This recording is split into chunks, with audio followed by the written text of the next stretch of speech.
in this blog, I came up with 3 tips that can help with your setting of boundaries.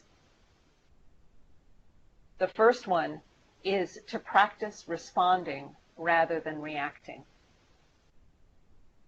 And what I mean by that is very often when somebody says something that one of your choices might be to react in anger or in a dismissive way or in a way that is defensive.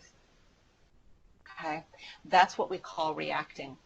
And that is actually, it's an unconscious boundary that's being set up that says, hey, you're too close, or hey, you're getting in, you're stepping on my space.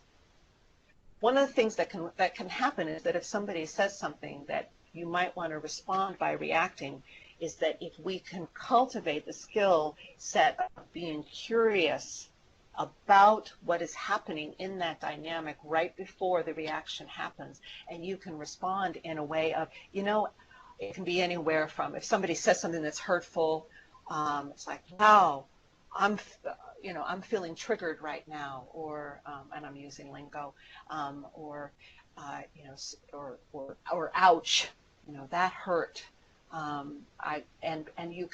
And instead of reacting in a pushback way that causes then a fight or something that is more uncomfortable and it just ends up just blowing up, you can then respond and learn to respond in a way of, that doesn't work for me. What might work for me would be this. Are you available for that?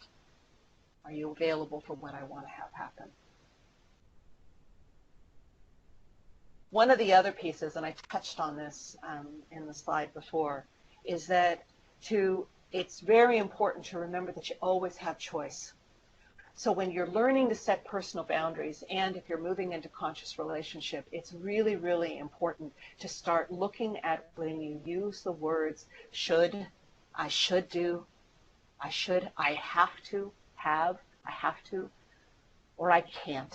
I just can't do that. The truth is, the bottom line truth is that you have choice. And I know in myself that the parts of me that are dedicated to saying I can't and I have to and I should, those parts of me don't buy into this truth that I have choice. So this is part of the skill set to start to build. Because one of the best boundary settings is understanding is to really come up with a clear no, that doesn't work for me, as well as a clear yes, that works for me.